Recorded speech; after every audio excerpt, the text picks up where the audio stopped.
Bana, mambo ni mazito kweli kweli kwenye anga za burudani, kwa sababu hivi ninavyokuambia kuna vita kubwa ambayo inaendelea kati ya Fahima ama Faivani, mke wa Rayvanny, au naweza mpenzi, kwa sababu bado hajaolewa. Kwa hiyo ni namna gani ambavyo tunaweza tukamuita tu ni mpenzi wa Rayvanny, lakini wanaishi pamoja kwa hiyo ni mpenzi wa Rayvanny pamoja na Nifa Outfit Store, ambaye ni mdada ambaye ni machachari kweli kwenye mambo ya kutrend na vitu vingine kama hivyo. So wameingia kwenye vita baada ya Nifa kuweza kununua gauni linalosemekana kwamba linauzwa katika duka la Fahima ambalo yeye mwenyewe anauza. Fahima ni fashionist, mtu wa mambo ya fashion, na Nifa sidhani kama ni mtu wa fashion, lakini alikuwa anauza nguo.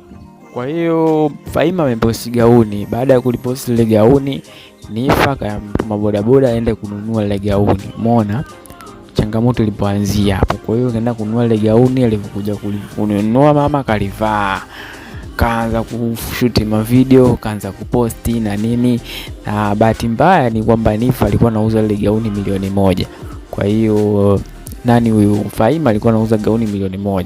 Nifa yeye akasema bwana, ile gauni 350,000. Yani ndio vurugu ilipoanzia hapo, watu wamechambana kweli. Fahima amevuisha mpaka chats ambazo walikuwa kichati na huyo sijui nani, sijui ni bodaboda, sijui ni nani.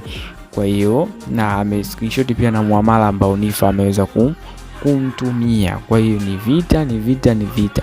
Watu wengi sana wamekuwa wanamwataki sana Nifa, kwa sababu anaonekana kama anaingilia biashara za watu and stuff like that, kwamba anaharibu biashara na nini. Lakini magauni yote mawili yamepostiwa, na wengine wakisema kidai kwamba ile gauni ambalo Nifa analipromote nalo ni fake.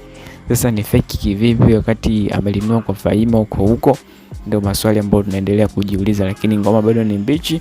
Tunaendelea kufuatilia namna gani ambavyo ili sakata litaishia. Una maoni gani kuhusu Nifa? Hii ni NTV.